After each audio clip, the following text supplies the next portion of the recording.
খেলা চলছে বিশ্বজুড়ে। শুধু ক্রিকেট ফুটবল ছাড়াও খেলার রয়েছে এক দীর্ঘ ফর্দ। শুধু ফলাফল নয়, গত আজ এবং আগামীর খেলাকে আমরা দেখতে চাই ভিন্ন চোখে। সেই দেখাটাই দেখতে পাবেন এখন মাঠে। দর্শক, আজকের এখন মাঠের আয়োজনে সবাইকে স্বাগত। সঙ্গে রয়েছে আমি আরিফুল ইসলাম সাহাব। এশিয়ান কাপ নিয়েও আমরা কথা বলবো, একই সঙ্গে কথা বলবো অ্যাশেজ নিয়ে, কথা হবে বিপিএল নিয়ে, এবং এর সকল বিষয় নিয়ে আজকে আমাদের আলোচনার বিষয়বস্তু এখন ক্রিকেট। আর আজকে আমাদের সাথে আলোচনার জন্য স্টুডিওতে রয়েছেন সেকান্দার আলী ভাই, সিনিয়র ক্রীড়া সাংবাদিক। স্বাগত আপনাকে এখন মাঠের আয়োজনে। অনেকগুলো বিষয় রয়েছে আজকে, একই সঙ্গে অনেকগুলো খেলা চলমান। ক্রীড়া সাংবাদিক হিসেবে নিশ্চয়ই ব্যস্ত সময় পার করছেন, এবং এই মৌসুমটা আসলে আসলে কেমন লাগে সেটা একটু ক্রীড়া সাংবাদিক হিসেবে আপনার কেমন লাগে সেই অভিজ্ঞতাটা জানতে চাই। উইন্টার মানে হচ্ছে আপনার স্পোর্টসের রমরমা একটা প্রদর্শনী। সেই প্রদর্শনী উপভোগ করতে যেমন ভালো লাগে, তেমনি কাভার করতেও ভালো লাগে। আপনার খেলাগুলো দেখবেন যে এদিকে অ্যাশেজ শুরু হয়, এদিকে সাবকন্টিনেন্টে যেসব দল রয়েছে তারা প্রত্যেক ক্রিকেটের তো একটা বিরাট মৌসুম, তার সঙ্গে সঙ্গে অন্য যা ফুটবল বলেন বা অন্য খেলাগুলো রয়েছেন সেইগুলো খুব ভালোভাবে চলে। ইউরোপে একটু ভাটা পড়ে অনেক জায়গায়, বা যেসব দেশে আইস স্নোফল হয় সেসব দেশে একটু হয়তো ভাটা পড়ে, কিন্তু এই যে গরমের দেশ বা নাতিশীতোষ্ণ অঞ্চল সেসব জায়গায় কিন্তু খেলা প্রচুর হয়। সব খেলা অ্যাট এ টাইম আপনার মাঠে করে। দেখেন কাবাডি বিশ্বকাপ হচ্ছে বাংলাদেশে নারীদের জন্য, যেটা আবার ধরেন এখানে আয়ারল্যান্ডের বিপক্ষে সিরিজ হচ্ছে, এই 2 দিন আগেই ফুটবল গেল। তো এইগুলি সব রোমাঞ্চ একটা বিষয়। হয়তো আপনার সবগুলি একসঙ্গে দেখতে পারবেন না, কিন্তু আপনার যে ফলো করা, এই যে একটা পরে একটা রোমাঞ্চ আপনাকে উপহার দিচ্ছে। বিশেষ করে আপনি যদি দেখেন গত রাইজিং স্টার যে এশিয়া কাপের ম্যাচটা খেললো সেমিফাইনাল বাংলাদেশ, ওটা তো আপনাকে নাবিশ্বাস করে ফেলেছিল, তুলে দিয়েছিল যে হার্টবিট বাড়িয়ে দেওয়া। সেটা এগুলো কাভার করতে প্রসঙ্গে নিশ্চয়ই আসবো। তবে এই যে নানা ব্যস্ততার মাঝে অনেক রেকর্ড হয়, অনেক পরিসংখ্যান হয়, যেই পরিসংখ্যানগুলোতে সবসময় আমরা মাঠে থাকতে পারি না, সেই আক্ষেপটাও নিশ্চয়ই আমাদের থাকে। একই সঙ্গে নিজের দেশ যখন ভালো খেলে তখন নিঃসন্দেহে ভালো লাগে। মুশফিকুর রহিম ইতিহাসের মাত্র দ্বিতীয় ক্রিকেটার হিসেবে ১৭তম টেস্টের 2 ইনিংসে ৫০ ইনিংস খেলার গৌরব অর্জন করলেন, ইতিহাস গড়লেন, মাইল ফলক গড়লেন। সেই প্রসঙ্গে আমরা আসবো, তবে তার আগে একটা প্রসঙ্গে আসতে চাই, কারণ মাত্রই তাইজুল ইসলাম তিনি সাকিবকে টপকে টেস্টে সবচেয়ে বেশি টেস্ট উইকেটের মালিক হয়েছেন দেশের পক্ষে, ২৪৭টা টেস্ট উইকেট। এর আগের প্রথম ইনিংসে আমরা দেখেছিলাম তিনি সাকিবকে ছুঁয়েছেন। তাইজুলের এই অ্যাচিভমেন্টটা নিয়ে আপনি বলবেন। গতকাল তাইজুলের সঙ্গে কথা হচ্ছিল, তিনি যখন আপনার প্রেস কনফারেন্স শেষ করলেন তার সঙ্গে সঙ্গে হেঁটে ড্রেসিং রুমের কাছে পর্যন্ত গিয়েছিলাম। তখন যেটা হয়েছিল, তাকে বলেছিলাম যে আপনি আগামীকাল সকালে প্রথম কাজ হবে আপনার একটা উইকেট নেওয়া। তিনি তখন বলছিলেন যে ইনশাল্লাহ। তো এই ইনশাল্লাহ তিনি এটার জন্য কেভিং খুব মুখে ছিলেন এরকম একটা কিছু। যেই পরিসংখ্যান নিয়ে তিনি এই কথাটা প্রেস বক্সে এসে বলছিলেন, সেই পরিসংখ্যানটা আমরা একটু এই মুহূর্তে দেখতে পাচ্ছি। সাকিব আল হাসান তিনি ৭১ ম্যাচে ১২১ ইনিংসে ২৪৬ উইকেট নিয়েছিলেন, এবং সেখানে তার সেরা বোলিং ফিগার যেটা, সেটা হচ্ছে ৩৬ রানে 7 উইকেট, এবং 5 উইকেট নিয়েছেন তিনি 19 বার, 10 উইকেট নিয়েছেন 2 বার। সেখানে যদি তুলনামূলকভাবে আমরা তাইজুলকে দেখি, তুলনামূলক কম ম্যাচ খেলেছেন, মাত্র ৫৭ ম্যাচে 101 ইনিংসে ২৪৬ উইকেট ছিল তার আজকের এই দ্বিতীয় ইনিংসের আগে, এবং আজকে অলরেডি তিনি 1টি উইকেট নিয়ে ফেলেছেন, সাকিবকে ছাড়িয়ে গেছেন। 39 রানে 8 উইকেট তার সেরা বোলিং ফিগার, এবং 17 বার তিনি 5 উইকেট নিয়েছেন। সাকিব সমান 2 বার তার 10 উইকেটও রয়েছে। তো সাকিব আল হাসানকে তো আমরা অন্য উচ্চতায় মাপি। আপনি যখন ক্রীড়াঙ্গনের কথা বলেন, ক্রিকেটের কথা বলেন, তাইজুল ইসলামকে আপনি কোন জায়গায় দেখেন? তাইজুল ইসলাম ধরেন উনি তো একজন নিখাত বোলার এবং স্পিনার। স্পিন দিয়ে ওনার ক্যারিয়ার শুরু হয়েছে দুর্দান্তভাবে। ওয়েস্ট ইন্ডিজের বিপক্ষে তার অভিষেক, সেখানে হাতুরু সিংহে প্রথম কোচ ছিলেন বাংলাদেশের ওই সময়, জাস্ট হোমে সিরিজ শেষ করে ওখানে গিয়েছিলেন। সেখানে তার অভিষেকে কিন্তু 5 উইকেট নিয়েছিলেন। সেই জায়গা থেকে তাইজুল তার জাতটা চিনিয়েছিলেন। তিনি যে এসছেন এখানে ডমিনেট করার জন্য, সাকিব থাকার কারণে লিডিং রোলটা তিনি সবসময় পাননি, ম্যাক্সিমাম সময় পাননি। সাকিব অল রাউন্ড পারফরমেন্স দিয়ে, বোলিং দিয়ে পাদপ্রদীপের সব আলু কেড়ে নিতেন, কারণ যে দলে সাকিব থাকেন সেই দলে অন্যদের ফোকাসে আসার সুযোগটা কম থাকে। তবে এখন ২০১৭ সাল থেকে সাকিব যখন একটু একটু করে টেস্ট থেকে দূরে থাকতে শুরু করলেন, তখন তাইজুল ইসলাম আস্তে আস্তে তার সামনের দিকে চলে আসলেন, লিডিং রোলটা তিনি নিতে শুরু করলেন। আর তখন থেকেই তাইজুল কিন্তু একটা ফোকাসে আসছেন। এখন কথা হচ্ছে অনেকেই মাইন্ড করে, বা তিনিও হয়তো অনেক সময় মাইন্ড করেন যে সাকিবের সঙ্গে কম্পেয়ার, যখন আপনার একজন সিনিয়র বেটার অবস্থান তৈরি করে যাবে, তাকে বিট করার আগ পর্যন্ত এরকম আলোচনা আসবেই। আজকে যখন সাকিবকে বিট করে আপনি এগিয়ে গেলেন, তখনও সাকিব আলোচনা থাকবে, সাকিবকে বিট করেছেন, এই কথাটা আসবেই। আবার যখন আপনি লিডিং একেবারে মানে নিজেকে ব্রেক করতে থাকবেন, অর্থাৎ আপনি আপনাকে ভেঙে চুরে নতুন করে রেকর্ডের দিকে এগিয়ে যাবেন, তখন শুধু আপনাকেই তুলনা করা হবে অন্য কোনো দেশের অন্য কোনো তারকার সঙ্গে। একটু ছোট্ট করে অ্যাড করতে চাই যে তাইজুল ইসলাম যখনই প্রেস কনফারেন্সে আসেন তখনই তাকে একটা প্রশ্নের সম্মুখীন হতে হয় যে তাইজুল ইসলাম আপনি আপনার যে পরিসংখ্যান সেই অনুযায়ী অনেক বেশি আন্ডাররেটেড কিনা, এবং সেটার উত্তরে তিনি বিভিন্ন সময় বিভিন্ন রকম করে দিয়েছেন। আপনার কাছে কি মনে হয় তাইজুল ইসলাম আন্ডাররেটেড? দেখুন, এই যে বিষয়গুলো এগুলি তো তখন মিডিয়া বা আমরা যারা প্রশ্ন করি তখন তিনি হয়তো বিব্রত হন। কোনো কোনো সময় স্পার্কিং আমরা দেখেছি যে তিনি আউটবাস্ট করেছেন, চিটাগংয়ে দেশে আউটবাস্ট করতে। তবে এটা হচ্ছে কি, উনি এটা কি স্পোর্টিংলি নিলে ভালো হবে, কারণ ওনাকে যে জায়গায় উপস্থাপন করা হবে সেই জায়গায় তিনি তো আসলে সবসময় যখন ভালো করেন তখন তার সেটাকে প্রেজেন্ট করা হয় খুব ভালোভাবে। এই কোশ্চেনগুলো অ্যারাইজ করা হয় বাইরে থেকে, যখন সোশ্যাল মিডিয়াতে কেউ কেউ আমাদের সাবেক ক্রিকেটারদের কেউ কেউ লিখেছেন বা লেখেন, তখন কিন্তু এটা ওই মিডিয়া ওইটাকে পিক করে কোশ্চেনটা করে। আদারওয়াইজ যদি সাবেক ক্রিকেটার এটা উস্কে না দেন তাহলে কিন্তু এটা মিডিয়া খামাক্ষা এটা তৈরি করবে না। তবে তাইজুল আন্ডার রেটেড নয়, আমি এই কারণে বলবো যে মিডিয়া কিন্তু তাকে কখনো আন্ডার রেটেড হিসেবে উপস্থাপন করেনি। তিনি যখন পারফর্ম করেছেন তখন তাকে সেভাবে উপস্থাপন করেছেন। আর যেটা হচ্ছে উনি 5 উইকেট পেলে তাকে সেইভাবেই দেন। আর একটা অ্যাপিয়ারেন্স অনেক ব্যাপার থাকে, যেমন সবাই তো একরকম হয় না। একটা দলে 9 জন খেলে, সবাই বিজ্ঞাপনের মার্কেট কিংবা আপনার এন্ডোর্সমেন্টের জায়গায় কিন্তু একরকম হয় না। সাকিব যেভাবে মার্কেট দখল করে রাখতেন, তামিম ইকবাল যেভাবে গুরুত্ব পেতেন, সেই রকম গুরুত্ব কিন্তু মুশফিকুর রহমান পাননি। তিনি তো ক্রিকেটার হিসেবে কম বড় নন। সো এই ব্যাপারগুলি থাকবে, এই ব্যাপারগুলি থাকলেও এটাকে মেনে নিয়েই আপনাকে খেলতে হবে। বাট অভিনন্দন তাইজুলকে। যখন সাকিব এবং তাইজুলের প্রসঙ্গটা আসলো, ঠিক এই সময় আমার মনে হলো যে Muttiah Muralitharan, Rangana Herath, Shane Warne, Stuart MacGill. Shane ওয়ার্নের সময় স্টুয়ার্ট ম্যাকগিল কিন্তু অনেকটা আড়ালেই থেকেছেন, ইভেন তার ক্যারিয়ারটাও খুব বেশি বড় হয়নি। রঙ্গনা হেরাত সুযোগ পেলেন যখন মতিয়া মুরালীধরন অবসর নিলেন সেই সময়টাই। সেই তুলনায় কি মানে সেই জোড়াতেই আসলে তাইজুল এবং সাকিবকে আপনি দেখেন কিনা? রঙ্গনা হেরাতের ভালো একটা উদাহরণ। গতকালকে এটাই কথা বলছিলেন বিসিবির সিনিয়র মিডিয়া ম্যানেজার রাবিদ ইমাম, বলছিলেন যে হেরাতের মতো। তো তাইজুলে আসলে হেরাতের মতোই ভাগ্য, কারণ হেরাতও কিন্তু এরকম শ্যাডোতে ছিলেন। শ্যাডো থেকে বেরিয়ে এসে যখন তিনি পারফর্ম করলেন তখন খুব সময় ছিল না ওনার হাতে। তবে তারপরও 400 উইকেট ক্যারি করা একজন বোলার, একজন স্পিনার, এটা কিন্তু কম না টেস্টে। তো সেই জায়গা থেকে রঙ্গনা হেরাতের সঙ্গে তাইজুলের কিছুটা মিল রয়েছে। তবে তাইজুল আশা করি বাংলাদেশকে যেভাবে লিড দিচ্ছেন, এখন যদি নতুন হাসান মুরাদ এসে তাকে পুশ না করে সরিয়ে না দেয়, তাহলে আমার ধারণা তাইজুল হয়তো 350-400 উইকেট পেতে পারেন। আর যদি হাসান মুরাদ পুশ করেন, কারণ হাসান মুরাদের ডেলিভারিগুলি কিন্তু আপনার ভালো, তিনি কিন্তু স্পিন করাতে পারেন নর্মাল যে কোনো কন্ডিশনে। যখন একজন বোলার স্পিনার স্পিন করাতে পারেন তখন অ্যাডেড অ্যাডভান্টেজ থাকে তার। দলে চান্স পাওয়ার ক্ষেত্রে তিনি হয়তো সামনে সুযোগ পাবেন, বিদেশি খেলার ক্ষেত্রে বিশেষ করে, বা একদম ব্যাটিং ট্র্যাকে খেলার সুযোগ তিনি বেশি পাবেন। তো সেই ক্ষেত্রে আমি মাত্র তো এসছেন, দুজনের মধ্যে কম্পিটিশন হবে, এই কম্পিটিশনে যে জিতে যাবেন তিনি আসলে খেলবেন। আমি আশা করব তাইজুল তার কম্পিটিশন লেভেলটা বাড়িয়ে দেবেন এবং তিনি তার জায়গা ধরে রেখে তিনি 400 উইকেট নিয়ে ক্যারিয়ার শেষ করবেন। What about Mushfiq's achievement? It's অসম।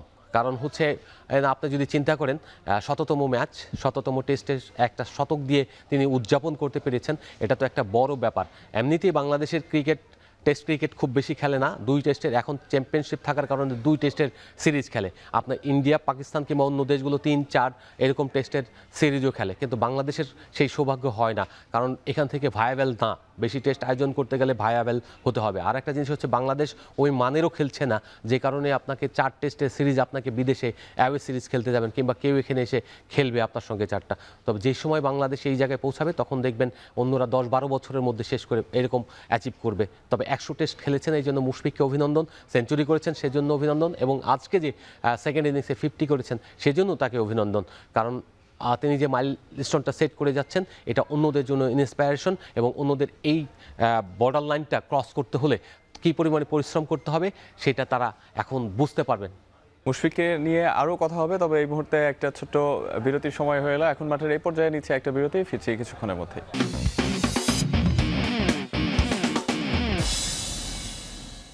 বিরতির পর ফিরে এলাম, দেখছেন এখন মাঠে। এখন ক্রিকেট নিয়ে আলোচনা করছিলাম, এবং আলোচনার জন্য আমাদের সঙ্গে রয়েছেন সেকান্দার আলী, সিনিয়র ক্রীড়া সাংবাদিক। আলোচনা করছিলাম মুশফিককে নিয়ে। মুশফিকের অ্যাচিভমেন্ট বা অর্জন, এই খাতাগুলো মুশফিকের মতো করে পরিসংখ্যানগুলো সাজিয়েছেন তার নিজের ব্যাটে, তার ব্যাট কথা বলেছে, কথা বলিয়েছেন তিনি। তবে আপনার কি কোনোভাবে মনে হয় এই যে বিশ্বেরই মাত্র দ্বিতীয় ক্রিকেটার হিসেবে ১০০তম টেস্টে দুটোতেই ৫০ ইনিংস খেললেন, মুশফিককে নিয়ে কি খুব বেশি লেখালেখি হচ্ছে বৈশ্বিক যে ক্রীড়াঙ্গন বা বৈশ্বিক ক্রিকেটে, যেটা অন্য কোনো দেশের অন্য কোনো প্লেয়ার করলে হয়তো বা ভারতের কিংবা ইংল্যান্ড বা অস্ট্রেলিয়ার যদি কেউ করতো সেটা নিয়ে আসলে অনেক বেশি কথাবার্তা হতো, সেই জায়গায় কি আসলে বাংলাদেশি প্লেয়ার জন্যই কি পিছিয়ে মুশফিক? না, মুশফিককে পিছিয়ে না, মুশফিককে নিয়ে কিন্তু যথেষ্ট যে পরিমাণ প্রচারণা দেওয়া হয়েছে এবং তিনি যে পরিমাণ প্রচার পেয়েছেন, যে পরিমাণ সম্মান পেয়েছেন, এটা তিনি প্রাপ্য। এবং বাংলাদেশ কিন্তু কোনো ক্ষেত্রেই, বাংলাদেশের মিডিয়া বলেন কিংবা অন্য বিসিবি বলেন, যাই করেছে খুবই খুবই যৌক্তিক এবং সেটা যথেষ্ট কিন্তু তার জন্য। তিনি যদি মনে করেন যে, বা কেউ যদি মনে করে কম হয়ে গিয়েছে, ভারত কিংবা অস্ট্রেলিয়াতে হলে এটা বেশি হতো বা ইংল্যান্ডে হলে একটু বেশি হতো, আমি তা মনে করি না। কারণ মুশফিকের যখন 99তম টেস্ট খেলেন সিলেটে, ওই সময় থেকে, তার আগে থেকে কিন্তু এই আওয়াজটা রয়েছে। শুধু তাই না, এই সিরিজে যে তার 100তম টেস্ট হবে সেটা নিয়ে অনেক দিন আগে থেকে আপনার এই আলোচনাটা এসেছে।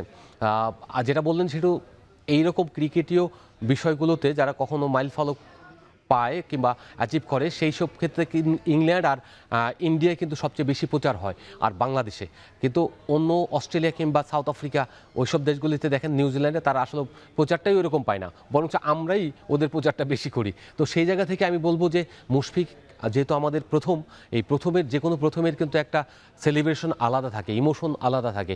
তো এই প্রথমের জন্য মুশফিককে এই ধন্যবাদ দেওয়াই যেতে পারে, কারণ তিনি এই যা কিছু হয়েছে সব কিছুর প্রাপ্য ছিলেন। এই প্রাপ্যটা তাকে আবারও সাধুবাদ জানাই, তাকে অভিনন্দন জানাই। তিনি যে 20 বছর ধরে টেস্ট ক্রিকেটের প্রতি মনোযোগ দিয়ে খেলে যাচ্ছেন, এই যে নিজের ত্যাগ স্বীকার করছেন। তিনি বলেছেন যে বোরিং পার্সন আমি, তো বোরিং পার্সন, এরকম বোরিং পার্সন আরও অন্তত 20 জন তৈরি হোক বাংলাদেশে।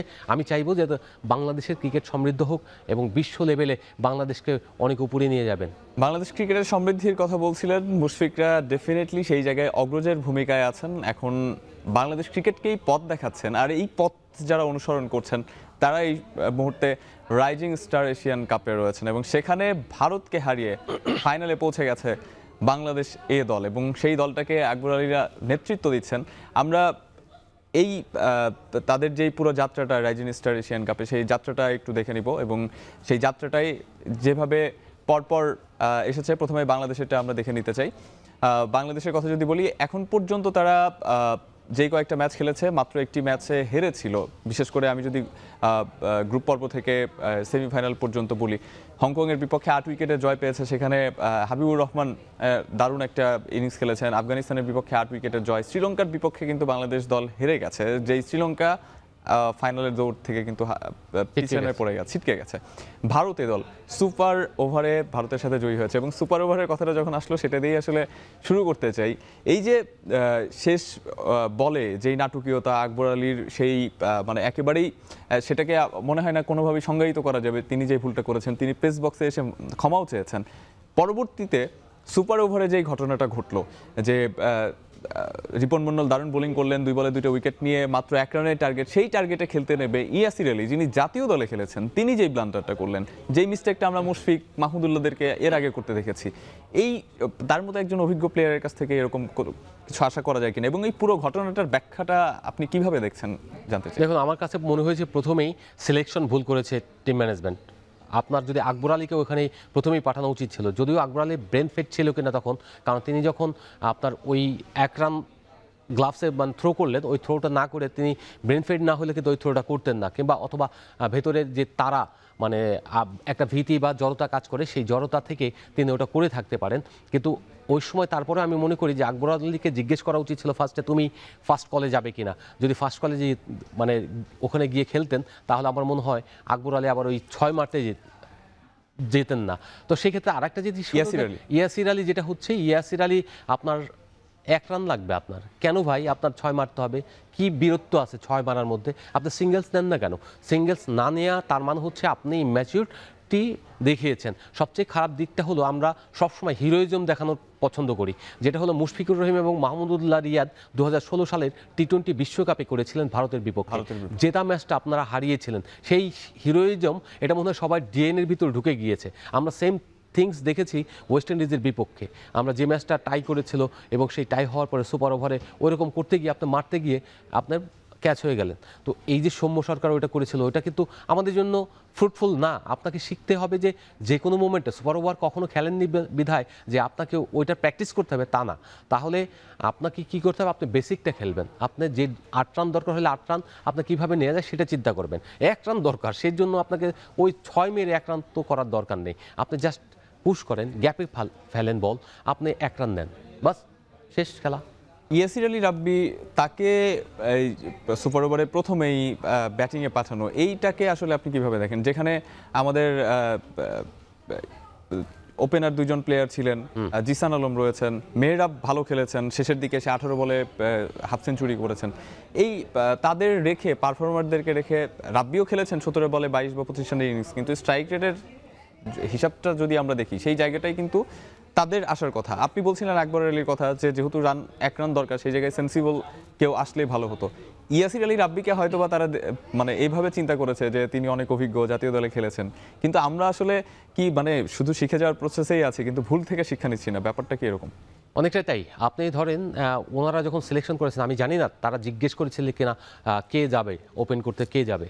যদি ওইরকম জিজ্ঞেস করার পরে তারা যদি কেউ হাত না তুলে থাকেন, তাহলে আমার মনে হয় যে তারা হয়তো নিজেরা সিদ্ধান্ত নিয়েছে, টিম ম্যানেজমেন্ট। কিন্তু আমার কথা হলো যে এখানে মেহরাব যে কথাটা বললেন, আপনার মেহরাব যেহেতু পুরনো বলে খেলে গিয়েছেন, ওখানে তিনি বেশ কয়েকটা 5টা 6ও মেরেছেন, তার মানে হচ্ছে হি ইজ ইন টাচ। আমার 5টা 6ও মারার দরকার নেই, আমার তো লাগবে 1 রান।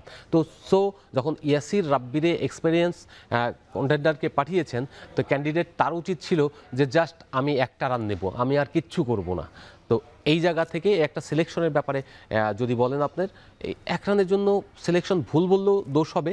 আর ধরেন ওরকম 6 মারা বা 4 মারা, এটা আমার দরকার নাই। আমার যেটা প্রয়োজন নেই সেটা করতে যাওয়া অর্থ হলো আপনি যে কোনো একটা মোমেন্টামকে নষ্ট করে দিতে যাচ্ছেন।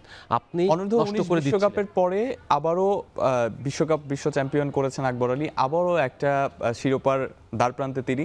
ক্যাপ্টেন আকবর আলীকে বলা হয় লাকি চার্ম, মানে আপনার কাছেও কি সেটাই মনে হয় যে তার হাত ধরেই হয়তো আরও একটা শিরোপা আসতে যাচ্ছে? হতে পারে, এটা হতে পারে। তবে আমি মনে করি এইসব টুর্নামেন্টে মানে চ্যাম্পিয়ন হওয়ার চেয়েও এখানে কতটা ভালো ক্রিকেট খেলতে পেরেছেন, আপনার কয়টা প্লেয়ারকে ফোকাসে আনতে পারলেন, সেটা ইম্পর্টেন্ট। চ্যাম্পিয়ন হোক আকবর আলীরা, সেই জন্য আমি অপেক্ষায় থাকবো। আকবর আলী আসলেও কিছুটা লাকি, আবার ধরেন এখনও তার জাতীয় দল কেন্দ্রিক কোনো পারফরমেন্স বা ওইরকম দেখতে পাইনি যে জাতীয় দলে তিনি এসে পুশ করে খেলবেন, সেটা দেখিনি। আকবর আলীরা চ্যাম্পিয়ন হবেন বা শিরোপা জিতবেন, ঘরে আনবেন, এটাই প্রত্যাশিত। তবে সেই চ্যাম্পিয়ন হওয়ার পথে সবচেয়ে বড় বাধা হচ্ছে পাকিস্তান শাহিনস, এবং এখন পর্যন্ত এই টুর্নামেন্টের একমাত্র অপরাজিত দল, এবং প্রত্যেকটা ম্যাচ তারা জিতে জিতে কিন্তু এখন পর্যন্ত এসেছে। ফাইনালের আগে বাংলাদেশের সাথে দেখাও হয়নি, যেহেতু যে মানে ভিন্ন গ্রুপে ছিল। সেই জায়গা থেকে যদি তাদের পরিসংখ্যানটা আমরা দেখি, তাহলে আমরা দেখব যে ওমানের বিপক্ষে তারা 40 রানে জিতেছে। ভারত এই দলের বিপক্ষে সবচেয়ে আপনি মানে রিমার্কেবল যদি একটা বিষয় বলা হয় যে 8 উইকেটের বড় ব্যবধানে তারা জিতেছে, মানে আউটপ্লেট করে দিয়েছে। ইউএই বিপক্ষে 9 উইকেটে জিতেছে এবং শ্রীলঙ্কার বিপক্ষে 5 রানে জয়ী হয়েছে। পাকিস্তানকে কি মানে ডেফিনেটলি অন্যতম বড় বাধা, যেহেতু তারা ফাইনালে এসেছে, তাদের বাধাটা অতিক্রম করতে পারবে কিনা, কি মনে হয়? অবভিয়াসলি যদি আপনি ভালো ক্রিকেট খেলেন নির্দিষ্ট দিনে, ক্রিকেটটা বা যে কোনো গেম হলো নির্দিষ্ট দিনের খেলা, আপনি যদি পার্টিকুলার ডেতে আপনার প্যানিক না হন, আপনার যদি মেন্টাল স্ট্রেংথটা শো করতে পারেন, তাহলে আপনি জিততে পারবেন। কারণ হচ্ছে all things depends on the particular situation. ওই সময়ের মধ্যে আপনি কতটা ভালো খেলতে পারছেন, কতটা ভালো বল ফেস করতে পারলেন, কিংবা আপনার ভেতরে কতটা চাঞ্চল্যতা রয়েছে, মানে সেই চন্মনে ভাবটা যদি থাকে, আপনি যদি জেতার জন্য খুব মরিয়া হয়ে থাকেন, তাহলে আমি বিশ্বাস করি পাকিস্তানকে হারানো সম্ভব। এবং আপনার ভেতরে সেই জেদটাই রাখতে হবে যে পাকিস্তানকে আমি ভারতকে হারাতে পেরেছি, পাকিস্তানকেও হারাবো এবং হারিয়ে আমি চ্যাম্পিয়ন হব। এই যে যদি এই মনোবলটা থাকে, আমি দৃঢ়ভাবে বিশ্বাস করি যারা রয়েছেন, এই হাবিবুর রহমান সোহান থেকে শুরু করে যারা খেলছেন, অভিজ্ঞ কন্টেন্ডারদের চেয়ে কিন্তু দেখবেন যে তরুণ যারা রয়েছেন তারা কিন্তু ভালো করছেন এই টুর্নামেন্টে। আমরা হাবিবুর রহমানকে দেখেছি, আমরা দেখেছি মেহরাবকে, বা অন্য যারা রয়েছেন তারা ভালো খেলছেন। 2012 এশিয়া কাপ নিয়ে এক মিনিট একটু আপনার সাথে কথা বলতে চাই। সেটা হচ্ছে 2012 এশিয়া কাপেও ভারতকে হারিয়ে বাংলাদেশ ফাইনালে গিয়েছিল এবং সেখানে পাকিস্তানের বিপক্ষে 2 রানের হার। সেরকম কোনো কিছু পুনরাবৃত্তি আমি চাই না সেই ফাড়া আবার সামনে এসে দাঁড়াক। আপনি সেই ফাড়া কাটাতে হবে। এটা তো যেহেতু এই টিমের খেলা, এই খেলাটা কিন্তু এখন রাইজিং স্টার্স টুর্নামেন্টের নাম, বাট এই টিমের খেলা, এই টিমের খেলা মানে next to national team. So এখানেও আপনার প্র্যাকটিস করতে হবে এবং এই বাধাগুলোকে ওভারকাম করতে হবে। এই জন্য বাংলাদেশ দল আমি দৃঢ়ভাবে বিশ্বাস করি তারা প্রস্তুত, আকবর আলীরা জিতবেন এবং চ্যাম্পিয়ন হয়ে আসবেন। যদিও পাকিস্তানের দুজন বোলার খুব ভালো, কিভাবে তাদেরকে ডিফেন্ড করা যায়, কিভাবে আটকানো যায় এবং অকার্যকর করা যায় সেটা তাদের দায়িত্ব। 2012 এশিয়া কাপে সিনিয়র দলের মতো পুনরাবৃত্তি না ঘটাক আমাদের জুনিয়ররা, সেটাই প্রত্যাশিত থাকবে। এই মুহূর্তে আরও একটা বিরতির সময় হয়ে গেছে, এখন মাঠে নিচ্ছি আরও একটা বিরতি, ফিরছি কিছুক্ষণের মধ্যে।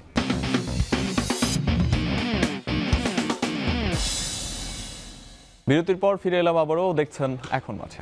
আজকে আলোচনার বিষয়বস্তু এখন ক্রিকেট। আমাদের সঙ্গে রয়েছেন আলোচনার জন্য সেকান্দার আলী, সিনিয়র ক্রীড়া সাংবাদিক। আবারও আসতে চাই ক্রিকেটের প্রসঙ্গেই।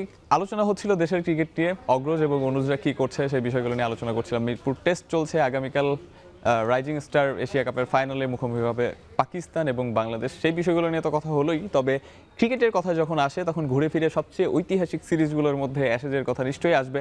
এবং এই মুহূর্তে পার্থে অ্যাশেজের খেলা চলছে এবং সেখানে আপনি যদি বেন স্টোকসের কথা বলেন, আপনি যদি মিচেল স্টার্কের কথা বলেন, যার যার ব্যক্তিগত নৈপুণ্যে উজ্জ্বল, তবে দলীয় পারফরমেন্সে কিন্তু বেশ দিশেহারা দুদলই। এবং বিশেষ করে যদি ব্যাটিংয়ের কথা বলেন, তবে বোলারদের এই দাপুটে পারফরমেন্সে নেতৃত্ব দিচ্ছেন মিচেল স্টার্ক এবং বেন স্টোকস। প্রথমেই মিচেল স্টার্কের যেই বোলিং নৈপুণ্য পার্থ টেস্টের প্রথম ইনিংসে, এবং সেটা আমরা একটু দেখে নেব। এবং একই সঙ্গে ঘরের মাঠে টেস্টে পেসারদের মধ্যে সবচেয়ে বেশি ফাইভার, প্রথম ইনিংসে তিনি 5 উইকেট পেয়েছিলেন। এবং ঘরের মাঠে যদি পেসারদের মধ্যে আমরা সবচেয়ে বেশি 5 উইকেট নিয়েছেন যারা, তাদের তালিকাটা দেখি, সেখানে অস্ট্রেলিয়ানদের আসলে ডমিনেশন আমরা দেখতে পাবো। মিচেল স্টার্ক 9 বার তিনি ঘরের মাঠে 5 উইকেট শিকার করেছেন, এবং অ্যালান ডেভিডসন তিনি 8 বার পেয়েছেন, ওয়াসিম আকরাম 8 বার পাকিস্তানের, এবং মিচেল জনসন 7 বার পেয়েছেন।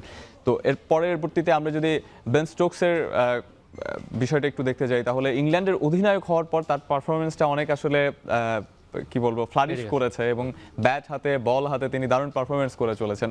এবং অস্ট্রেলিয়ার টেস্টে ইংলিশ অধিনায়কদের মধ্যে সেরা বোলিং ফিগার যদি বলা হয়, সেখানে বেন স্টোকস সবার উপরেই চলে এসেছেন। 23 রানে 5 উইকেট নিয়েছেন। এর আগে গ্যাবি অ্যালান 36 রানে 5 উইকেট নিয়েছিলেন, জনি ডগলাস নিয়েছিলেন 46 রানে 5 উইকেট, এবং ফ্রেডি ব্রাউন 1952 সালে, অর্থাৎ নিকট সময়ের মধ্যে কিন্তু এই ধরনের পারফরমেন্স কেউ দেখাতে পারেনি। বেন স্টোকস খেলার বাইরে তাকে নিয়ে অনেক ধরনের সমালোচনা আছে, খেলার বাইরে হয়তো খুব বেশি শৃঙ্খল না তিনি, এবং সাকিবের সাথে অনেক সময় তিনি আলোচনায় চলে আসতেন। তবে মাঠের পারফরমেন্সে Ben Stokes one of the best ইংলিশদের মধ্যে। এবং অস্ট্রেলিয়ার মাটিতে গিয়ে যেভাবে তিনি পরের ইনিংসে কামব্যাক করিয়েছেন তার দলকে, এখন পর্যন্ত দলকে জয় পরাজয়ের যে হিসাব বা পরিসংখ্যানটা থাকে ক্রিকেটে সেখানে রেখেছেন। সেই জায়গা থেকে প্রথমে একটু মিচেল স্টার্কের কাছে যেতে চাই, তারপরে বেন স্টোকসের সঙ্গে আসবো। মিচেল স্টার্ককে এখন পর্যন্ত কেমন লাগছে? এটা তো দুর্দান্ত একটা পাওয়ার হাউস যাকে বলে। এখন এই ক্রিকেটের পাওয়ার হাউস হলো পেস বোলারদের যখন এরকম করে, এরকম ডেলিভারি দেয় এবং খুব সুন্দর করে আপনার খেলাটাকে উপভোগ্য করে তুলবে, তখন কিন্তু তার ফ্যান কিন্তু অনেক বেড়ে যাবে। আজকে আমরা যেটা দেখেছি, গত ফার্স্ট ইনিংসে যেটা দেখেছি, তিনি দুর্দান্ত সব ডেলিভারি দিয়েছেন এবং প্রতিটা ডেলিভারি মনে হচ্ছিল যে চিন মিউজিক শুনে শুনে বেরিয়ে যাচ্ছিল। আবার কিছু যেগুলি আপনার কন্ট্রোলে ছিল সেগুলি কিন্তু আপনার উইকেট টেকিং ডেলিভারি ছিল। এই যে উইকেট টেকিং ডেলিভারিগুলো, 7টা উইকেট তিনি নিয়ে নিলেন, তিনি ইংল্যান্ডকে 172 রানে অল আউট করে দিলেন। দ্যাট ওয়াজ অসম। এক কথায় হলো মিচেল স্টার্ক ওখানে বারুদের উপরে আগুন ছড়িয়ে দিলে যেমন হয়, স্পার্কিং হয়ে যায়, তেমনি তিনি টেস্টের এই যে পার্থের যে টেস্টটা হচ্ছে এখানে বারুদ জ্বালিয়ে দিয়েছিলেন পেস বোলিং দিয়ে। সেই জায়গা থেকে আবার সেকেন্ড ইনিংসেও আমরা দেখলাম তিনি অসম বোলিং করেছেন, 3 উইকেট পেয়েছেন, যদিও তার সঙ্গে বোল্ড পেয়েছেন। তো এই যে জিনিসগুলো চলে আসলো, সেই জায়গা থেকে বলা যায় যে স্টার্ক লিডিং পজিশনে ছিলেন এবং তার সহকর্মী যারা রয়েছেন, সতীর্থ যারা রয়েছেন, তারা আবার ওটাকে পেছন থেকে পুশ করে এই পুরো বান্ডেল আউট করতে সহযোগিতা করেছেন। তবে ইংল্যান্ড কিন্তু এই পেস ডিপার্টমেন্টের বিপক্ষেও খুব ভালো ক্রিকেট খেলছে। কেন? 172 করার পরে তারা কিন্তু অস্ট্রেলিয়াকে ছেড়ে দেয়নি, তারা অস্ট্রেলিয়াকে 132 রানে অল আউট করেছে। আবার দেখেন তারা যখন সেকেন্ড ইনিংস খেলতে আসলো তখন একেবারে মাজুল অবস্থায় ছিল না, তারা কিন্তু আবার 164 রান করেছে। তার মানে হচ্ছে যে ইংল্যান্ড ব্যাটিং ওয়াইজ বেটার অস্ট্রেলিয়ার চেয়ে এই মুহূর্তে, মানে এই টেস্টে এখন বলবো। তো সেই জায়গা থেকে যদি বলি যে বোলিংয়ের একটা লড়াই হচ্ছে পেস বোলিংয়ের, সেই পেস বোলারদের দাপটে অস্ট্রেলিয়া এখন কি করে সেটা দেখার বিষয়। লিডিং আপনার টোটাল টার্গেট হচ্ছে 205 রানের, এই 205 রানের মধ্যে বেন স্টোকস যদি আপনার ফায়ার করে, তার সঙ্গে যদি আর 2-1 জন পেস বলার ফায়ার করে, তাহলে দেখা গেল আজকেই টেস্ট শেষ। তো এরকম টেস্ট আজকে শেষ না হয়ে আগামীকাল পর্যন্ত গড়ালে আরও বেটার হবে। সকালে অনেকে অফিসে যাওয়ার আগে টেস্টটা একটু উপভোগ করে যেতে পারবেন, কিন্তু আজকে শেষ হয়ে গেলে সেটাও একটা রোমাঞ্চ, সবাই অফিস থেকে ফেরার পথে একটু টেস্টটা দেখে গেলেন। তবে 2-3 টেস্ট শেষ হলে একটু বেশি খারাপই লাগবে, আর একটু বেশি হওয়া উত্তম। বাংলাদেশ যখন এর আগে টেস্ট খেলতো সেই সময় দেখতাম আমরা অনেক সময় 2.5 দিনে 3 দিনে টেস্ট শেষ হয়ে যাচ্ছে, এবং এগুলো নিয়ে বৈশ্বিক মিডিয়া অনেক ধরনের কিন্তু মানে হাস্যরস করেছে, বিভিন্ন ধরনের হেডলাইন কিন্তু আমরা দেখেছি। তবে অস্ট্রেলিয়া ইংল্যান্ডের মতো দেশও তারা যখন পরস্পরের মতো সাথে সিরিজ খেলে, এবং সেটা মানে যদি অ্যাশেজও হয়, সেখানে ওই ধরনের চিত্র দেখা যায়, এবং এই টেস্টের রেজাল্ট হয়তো বা আমরা আজকেও পেয়ে যেতে পারি, কিংবা বড় জোর কালকে সকালের একটা সেশন লাগতে পারে। যেই প্রসঙ্গে আসতে চাই সেটা হচ্ছে যে, বলছিলাম অস্ট্রেলিয়া ইংল্যান্ড হচ্ছে পেসারদের জন্য স্বর্গরাজ্য। সেই জায়গায় অস্ট্রেলিয়ার ঘরের মাটিতে অ্যাশেজের মতো এত মানে ঐতিহ্যবাহী একটা সিরিজ, যেটা মর্যাদার লড়াই বলা হয় তাদেরকে, এবং টেস্ট ক্রিকেটেরই সবচেয়ে মর্যাদাপূর্ণ সিরিজ এটা, সেখানে প্যাট কামিন্সের মতো একজন পারফর্মার কিংবা জশ হেজেলউডের মতো একজন পারফর্মার অস্ট্রেলিয়ান দলে নেই। এইটা কি তাদেরকে একটু হলেও ভোগাচ্ছে কিনা? কিছুটা তো হয়, কিন্তু তার সঙ্গে সঙ্গে বর্তমান যে অ্যাভেলেবেল সিচুয়েশন ছিল এবং আপনার প্লেয়ার ছিল, তাদেরকেই কিন্তু দলে নিয়ে আপনার খেলতে হচ্ছে। সিচুয়েশনটা ডিমান্ড, এখন সিচুয়েশনের বাইরে গিয়ে তো আপনার কাউকে নিতে পারবেন না যে এরকে থাকলে ভালো হতো, এরকম সাকিব আল হাসান থাকলে ভালো হতো, তামিম ইকবাল থাকলে ভালো হতো, এরকম আমরা বলবো। তবে বর্তমান বাস্তবতায় যেসব ক্রিকেটার অ্যাভেলেবেল ছিল এবং তাদেরকে রাখলে টিম কম্বিনেশনের প্রয়োজনে তাদেরকে নেওয়া হয়েছে, তো তারা খেলছেন। এই সময় সবসময় আপনি ডমিনেট করবেন, আপনি জিতে যাবেন তা কিন্তু নয়, কোনো সময় অপোনেন্টও জিতবে, এটাও একটা ব্যাপার। অস্ট্রেলিয়া কন্ডিশনে গিয়ে ইংল্যান্ড ভালো খেলেনি, এরকম সময় যেমন ছিল তেমনি আবার ভালো খেলার রেকর্ডও তাদের রয়েছে। তো আমরা আশা করছি এই যে আজকে পারফরমেন্সটা দেখছি, এটা ক্যারি করবে। বেন স্টোকস এবং মিচেল স্টার্কদের সৌজন্যে অ্যাশেজ আরও বেশি উপভোগ্য হয়ে উঠুক, এখান থেকেও পারফর্মার বের হয়ে আসুক, সেটাই আমরা প্রত্যাশা করব। এই মুহূর্তে এখন মাঠে আরও একটা বিরতি নিচ্ছি, বিরতির পরে নিশ্চয়ই আবারও দেখা হচ্ছে আপনাদের সঙ্গে।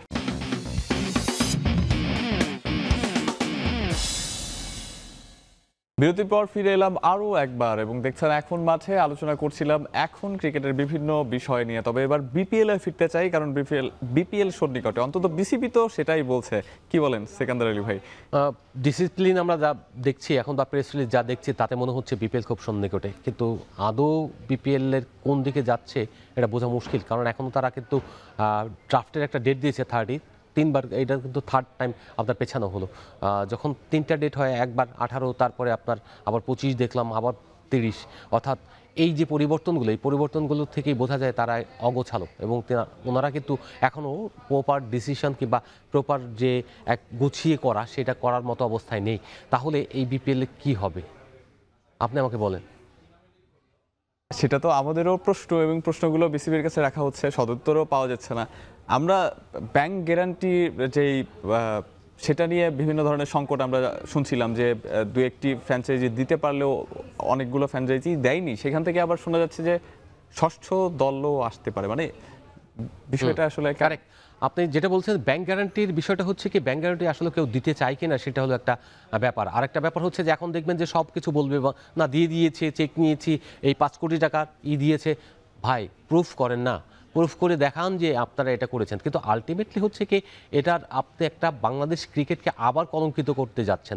আপনার যখন গতবার বিপিএল এর ফিক্সিং নিয়ে অনেক বেশি প্রশ্ন হলো, যখন আপনি একটা তদন্ত কমিটি গঠন করলেন বা ফ্যাক্ট ফাইন্ডিং বের করলেন, যখন অনেকগুলো নাম আসলো, 18 জনের নাম আসলো, তারপর আপনার কোনোভাবেই এবার বিপিএল করা উচিত হয়, মানে হচ্ছে না। আপনার উচিত ছিল এই বিচার প্রক্রিয়াকে, মানে এই ছেলেগুলোকে বা যারাই জড়িত তাদেরকে প্রপার ইনভেস্টিগেশন করে জাজদের মাধ্যমে, একটা বিচারিক প্রক্রিয়ার মাধ্যমে তাদেরকে পানিশমেন্ট বা না হলে আপনি ক্লিন করে তারপর আপনার বিপিএল শুরু করা। 2013 সালে যখন আশরাফুল এবং অন্য যারা অভিযুক্ত হলেন, তখন তার পরবর্তীতে যেটা করা হয়েছিল, ওই বছর বিপিএল কিন্তু স্থগিত করা হয়েছিল, এবং পরের বছর গিয়ে 14 সালে বিপিএল অনুষ্ঠিত হয়েছিল। সেই ক্ষেত্রে কেন করেছিল? কারণ হচ্ছে ক্লিন করা দরকার। এখন ক্লিন না করে আপনি যারা এই অভিযুক্ত, যাদের বিরুদ্ধে অনেক রেকর্ড রয়েছে, ফোনও রেকর্ড রয়েছে, সব কিছু আপনাদের হাতে আছে, তারপরেও আপনারা তাদেরকে দিয়েই বিপিএল খেলাবেন। বিসিবি তাহলে বিপিএল নিয়ে উদ্দেশ্যটা আসলে কি, মানে কি আবার সেই লেজে গোবরে এবং সেই রাজশাহীকে নিয়ে যেরকম কলঙ্ক অনেক ছড়িয়েছিল এবং যত প্রতিগন্ধ আমরা পেয়েছিলাম সেটা কিন্তু আবার দেখতে পাবো, আবারও দেখতে পাবো ফিক্সিংয়ের ঝনঝনানি। এরকমটা গুঞ্জন শোনা যাচ্ছে যে চট্টগ্রাম কিংসের হয়ে তারাই আবার ফেরত আসতে পারেন ফ্র্যাঞ্চাইজি মালিকানা, অথবা তারা শেয়ার হোল্ডার আছেন, এরকম মানে মনে হয় না। সামির কাদের চৌধুরীর কথা আপনি হয়তো বলছেন, তিনি হয়তো ও রাজশাহীর কথা বলছেন, রাজশাহী থেকে যারা আসবে এখন দেশ ট্রাভেলের কথা শুনছি আমরা, তারা নতুন একটা ফ্র্যাঞ্চাইজি নেবে। তো সেটা কোনটা জিজ্ঞেস করা হয়েছিল, তো এখন পর্যন্ত উত্তর দিতে পারেননি। তো ষষ্ঠ ফ্র্যাঞ্চাইজি আপনার 5টা ঘোষণা করে দিয়ে আবার এখন কেন ষষ্ঠটা নিতে হচ্ছে, কি কারণ? আপনার কি কোনো চাপে রয়েছেন, রাজনৈতিক চাপ না অন্য কিছু? আপনারা প্রকাশ করেন। আইসিসির যে অ্যান্টি করাপশন ইউনিটটা রয়েছে, তারা যেই মানে সুপারিশটা দিয়েছিল যে এই ফ্র্যাঞ্চাইজিদের সাথে অমুক অমুকে যারা এর আগে আসলে অভিযুক্ত বা যাদের বিরুদ্ধে সন্দেহ রয়েছে তাদেরকেও ইনক্লুড করার মানে দাবি তারা তুলেছেন, বিসিবি সেটা এখন পর্যন্ত অস্বীকার করছে কেন? বিসিবি আসলে কেন অস্বীকার করছে আমি জানি না। হাইড অ্যান্ড সিক একটা গেম চলছে ভিতরে, নিজেরা হারিয়ে গেলেন কি না এরকম ভয়ে থেকে, যে ওনারা এসে কোনো কাজ দেখাতে পারলেন না, একটা বিপিএলও করতে পারলেন না, এরকম একটা অভিযোগ আসতে পারে, বা এরকম একটা ভাইব উঠতে পারে, বা প্রতিপক্ষ যারা ছিল তারা এরকম আলোচনা আনতে পারে। সেই কারণে হয়তো তারা মরিয়া হয়ে বিপিএল করার জন্য চেষ্টা করছেন। আমার ধারণা যে এতে বিপিএল যদি এইভাবে করতে যায় লাভের চেয়ে ক্ষতির পরিমাণটা বেশি হতে পারে। কারণ হচ্ছে আপনি 5 বছরের জন্য ফ্র্যাঞ্চাইজি দিবেন, সেই জিনিসটা আপনার মাথায় রাখা উচিত ছিল। এমন ফ্র্যাঞ্চাইজি দিবেন যে ফ্র্যাঞ্চাইজিগুলি আসলেই 5 বছর ইনভেস্ট করার মতো। 5 বছর মানে কিন্তু 5-20-এ 100 কোটি টাকা, এই টাকাগুলো তিনি খরচ করতে পারবেন কিনা, বা আপনি যাদেরকে দিচ্ছেন তারা কি আসলেই ক্লিনভাবে এই বিপিএলে তাদের নতুন ইনভেস্টমেন্ট চালু রাখতে পারবেন কিনা। আপনি শুধুমাত্র বিপিএল মানে এক গেম নয়, এই গেমের সঙ্গে আপনার বিদেশে যদি দেখি আমরা আইপিএলের কথাই যদি চিন্তা করি, তারা কিন্তু নিজস্ব মাঠ তৈরি করে, তারা একাডেমি তৈরি করে। আপনার কুমিল্লা ভিক্টোরিয়ান্সকে আমরা দেখেছি একাডেমি ঘুরে ফিরে সেই 3 মাঠেই খেলা, 3 মাঠে খেলা, আপনি কোনো কিছু ডেভেলপ করতে পারছেন না। তাহলে আপনি এই ফ্র্যাঞ্চাইজি নির্বাচনের ক্ষেত্রেই এই বছরটা সময় নিতেন, অথবা ফারুক সাহেব যখন আপনার এইগুলিকে প্রক্রিয়াধীন রেখে গেছিলেন তখনই আপনাকে উচিত ছিল যে ফ্র্যাঞ্চাইজিগুলিকে অন্তত আমি কনফার্ম করে ফেলি। পরবর্তীতে যেটা হতো, যে বোর্ডই নির্বাচিত হয়ে আসতেন তারা ফ্র্যাঞ্চাইজিগুলিকে নিয়ে এই টুর্নামেন্টটা খুব ভালোভাবে রান করতে পারতেন। 17, 23, 30 এরপরে কি নতুন কোনো ডেট আসবে বিপিএল এ নিলাম নিয়ে? I can gauge it because of ওনারা যে কোনো কিছুই বলতে পারেন, শেষ পর্যন্ত দেখা গেল না জোর করে যদি করেনও এই যে নিলামগুলো, কারণ বিদেশি ক্রিকেটাররা আসছেন, যে পরিমাণে টাকা আপনি এখানে প্লেয়ারদের জন্য বলছেন বরাদ্দ, $3.5 লাখ আর 4.5 কোটি টাকা, তাতে আপনার ধরেন টোটালি যদি টাকায় হিসাব করি তাহলে 9 কোটি টাকার মতো। এখন $3.5 লাখ আপনি বিদেশি কয়জন নিতে পারবেন বা কোন কোয়ালিটির নিতে পারবেন, সেটা কিন্তু একটা প্রশ্ন সাপেক্ষ। সবশেষ কোশ্চেন সেটা হচ্ছে যে এবার বিপিএল কয় দলে চান? বিসিবি তো 5টা দলের নাম বলেছে, সেখানে কি নতুন কোনো দল সংযুক্ত হওয়ার কোনো? আপনার যদি আপনার নিতে হয় প্রথমেই আপনার 6 দল নেওয়া উচিত ছিল। এই যে আপনার যেহেতু পেমেন্ট করতে পারছেন না, এক দল আপনার 1.5 কোটি টাকা দিয়েছিল, যেটা এখন আবার দল দেওয়ার জন্য তাদেরকে দেওয়ার জন্য আপনি উঠে পড়ে লেগেছেন। কেন লেগেছেন আমি জানি না। এখানে প্রশ্ন হচ্ছে যে শোনা যাচ্ছে যে অনেকেই যারা বোর্ডে রয়েছেন তারাই অনেকে এইসব ফ্র্যাঞ্চাইজিগুলির সঙ্গে যুক্ত রয়েছেন পেছনে। এখন আপনারা যদি এইভাবে যুক্ত থাকেন, আপনারা কিছুদিন আগে ঘোষণা দিয়েছিলেন প্রকাশ্যে সবাই নিজেকে ডিক্লেয়ার করবে যে আমি এই ফ্র্যাঞ্চাইজির সঙ্গে আছি। দোষের তো কিছু না ভাই, আপনারা ডিক্লেয়ার করুন এবং ডিক্লেয়ার করে বলেন যে আমাদের কারণে এই ফ্র্যাঞ্চাইজিগুলি রাখতে চাই। দুর্নামের ভাগিদারও আপনি হবেন, সুনামের ভাগিদারও আপনি হবেন। যদি সুনামের ভাগ নিতে পারেন তাহলে দুর্নামের ভাগিদারও আপনাকে হতে হবে। সেক্ষেত্রে আমি মনে করি তাদের স্বচ্ছতার জায়গা যদি না থাকে তাহলে বাংলাদেশে কোনোদিনই এই বিপিএল স্টেবল অবস্থা আসবে না। অসংখ্য ধন্যবাদ আমাদেরকে আজকে সময় দেওয়ার জন্য। এখন মাঠের আজকের আয়োজন এ পর্যন্তই। আর এখন টেলিভিশন ওয়েবসাইটে দেখতে ডেফিনেটলি ভিজিট করবেন www.ekhon.tv। এছাড়া ফেসবুকে দেখতে ভিজিট করবেন facebook.com/tv.ekhon এবং ইউটিউবে দেখতে ভিজিট করবেন youtube.com/c/ekhon tv।